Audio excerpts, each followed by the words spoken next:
Au fil des époques, la mode a mis le corps en scène. Petit à petit, les limites naturelles ont été repoussées avec les fraises dans un premier temps. Ces pièces de dentelle obligeaient le corps à se tenir droit et révélaient la condition sociale de l'individu. Ce qui comptait, c'était de captiver le regard des autres, d'imposer sa présence. Les robes ont progressivement modifié le corps des femmes, taille très fine, hanches de plus en plus larges, le corps était comprimé dans des corsets écrasés sous le poids de dizaines de pièces de tissu.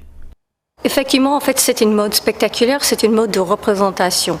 C'est fait pour une élite qui veut se montrer, qui veut se faire valoir en fait dans l'espace public, et pour cela souhaite se différencier en fait du peuple laborieux qui, en ayant besoin de travailler, ne peut pas bien sûr porter en fait ce type d'habit qui impose en fait pas beaucoup de mobilité.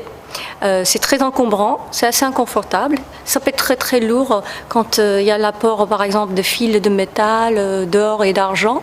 Et pour mieux se rendre compte du poids et de l'inconfort de ces tenues, quoi de mieux que de les essayer? Une partie de l'exposition permet d'enfiler des reproductions de ces vêtements et de leurs accessoires.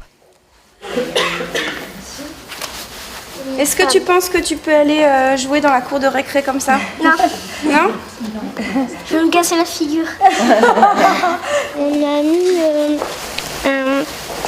je sais plus comment ça s'appelle, c'est un truc on a mis une sorte de, ça fait un peu robe de nuit, princesse avec des grosses manches là.